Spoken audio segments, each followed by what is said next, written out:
Какая лучшая программа тренировок в калистенике и существует ли она? Начинающие атлеты часто задают себе этот вопрос, поскольку думают, что есть что-то вроде идеальной программы, которую можно найти, и только тогда будет прогресс в тренировках. Идеальная программа действительно в некоторой степени существует, но чтобы она работала для вас, то ее нужно составлять индивидуально.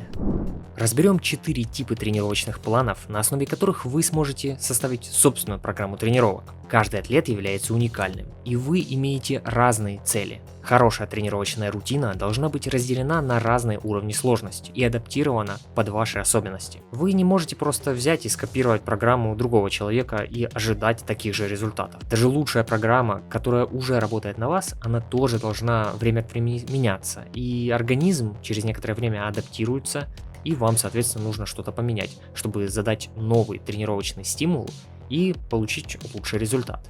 Итак, что же вы должны учитывать, когда вы разрабатываете свою программу тренировок под себя? Любую программу можно подстроить под несколько целей, и не обязательно держать фокус только на одной цели.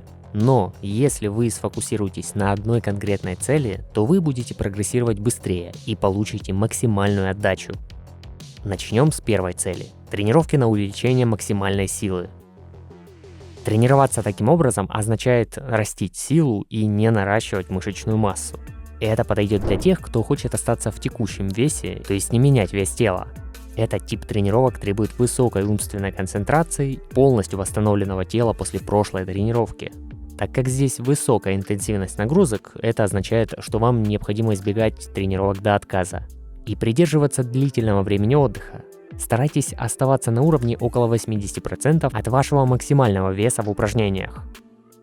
Время отдыха от 3 до 5 минут, или даже дольше, в зависимости от интенсивности. Интенсивность должна быть между 85 и 100%, то есть где-то от 1 до 5 повторений, или от 4 до 25 секунд под нагрузкой. Объем нагрузки средний означает, что вы должны делать от 4 до 6 подходов на каждую группу мышц.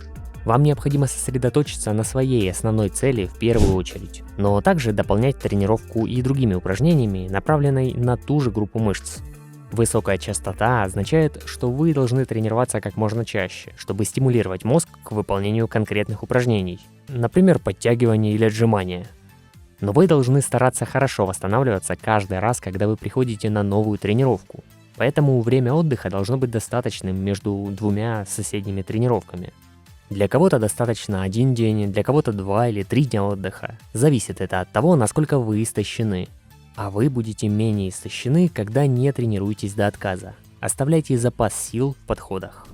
Похожая тренировка требует очень хорошей разминки, поскольку интенсивность очень высока. И при этом риск получения травмы даже при правильной разминке все равно остается высоким. Будьте осторожны и постепенно наращивайте сложность упражнений.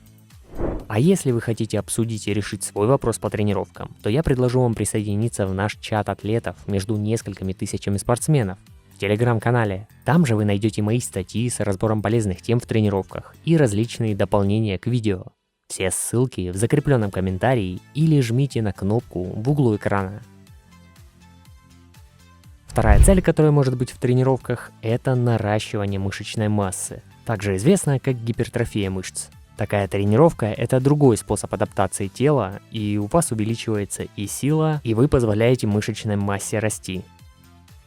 Существуют различные подходы к тому, как должна выглядеть хорошая тренировка для гипертрофии, но почти все они имеют кое-что общее. Программа должна приносить стресс для мышц и перегружать их. Давайте рассмотрим такие нагрузки. Интенсивность не должна быть слишком высокой, но и не должно быть слишком низкой. Для гипертрофии это примерно от 65 до 85% от вашего одного повторения на максимум. Это обычно от 6 до 14 повторений. Или время под нагрузкой около 25 и до 60 секунд. Вам нужно истощение мышц, которое достигается путем тренировки за пределами вашего мышечного отказа, когда вы приближаетесь к максимуму в каждом подходе. Отдых между сетами короткий, примерно от 1 до 2 минут, в зависимости от фактической интенсивности. Сопротивление, которое вы оказываете своим мышцам, должно увеличиваться. Со временем, если вы не перегружаете тело, то оно привыкнет к нагрузке и не получит достаточного стимула для роста. Вам нужна правильная частота между тренировками, потому что после нагрузки восстановление длится примерно от 48 до 78 часов. И после этого времени вы должны сделать следующий стимул, то есть провести новую тренировку, для того чтобы увеличить мышечную массу, дав новый стресс. Поскольку постоянно прогрессировать невозможно, то требуется периодическое расслабление организма. Это означает, что иногда нужно делать более длительный период отдыха после нескольких недель тренировок. Этот период должен состоять приблизительно от 7 до 14 дней на мышечную группу и зависит от вашей способности к восстановлению. Такой длительный отдых должен дать вашему организму возможность восстановиться после накопленного предыдущего тренировочного стресса. В тренировках мышц есть методы, которые используют большой объем и низкую интенсивность, а есть методы, которые используют малый объем и высокую интенсивность. И оба метода претендуют на то, чтобы быть лучшим способом для гипертрофии. Мышцы некоторых атлетов лучше реагируют на высокий объем, а другие атлеты лучше растут от высокой интенсивности. Поэтому вы должны протестировать на себе, а затем выбрать то, что работает на вас лучше. Третья цель – это тренировка навыков гимнастических элементов. Здесь важны мозговая концентрация и большое общее число повторений. Не обязательно много делать в одном сете или тренировке, чтобы наработать элементы, а нужно делать повторения достаточно часто, на протяжении определенного отрезка времени, например, недели, чтобы при выполнении близком к идеальному ваш разум мог построить цепочку действий и направить их к мышцам. Время отдыха между сетами должно быть длинным, чтобы вы всегда начинали новый сет со свежим умом и свежим телом. Это важно, потому что вам действительно нужно выполнить каждое повторение как можно лучше, техничней. На то, как быстро вы научитесь силовым элементам, влияют многие факторы. Поэтому, чтобы научиться гимнастическим элементам, вы должны их делать в начале тренировки. Нужна высокая частота подходов и хорошая разминка. Всегда выполняйте такую тренировку элементов в начале, а не после изнурительной силовой базовой тренировки. Вам необходимо сделать низкую интенсивность и средний или высокий объем, когда вы только начинаете. Интенсивность от 30 до 65% от вашего максимума. Общее время под нагрузкой от 60 до 100 секунд на одно упражнение за несколько подходов. Важно, чтобы в попытках статических элементов вы тренировались до мышечного отказа. Например, такими сериями. Сначала держите полностью элемент, потом упрощенную версию, и так все проще и проще. Если не умеете, то подключайте резиновые петли, а потом позиции в группировке. Кстати, мой стаж силовых тренировок с 2011 года. Пишите мне в личные сообщения за помощью с индивидуальными программами тренировок и питания. Читайте десятки довольных отзывов на моем сайте. Жмите кнопку в верхнем углу экрана. А также за символическую поддержку донатом на удобную вам сумму я отправлю вам свою книгу. Там ошибки в тренировках, рацион питания и большой материал по увеличению подтягиваний. Ссылки я оставлю в закрепленном комментарии под видео или жми кнопку в углу экрана. Четвертая цель, когда речь идет о силовой выносливости. Трудно сказать, сколько подходов вы должны делать, потому что существует очень много способов построения такой тренировки. Вы можете тренироваться со строгими подходами, как в занятиях на гипертрофию.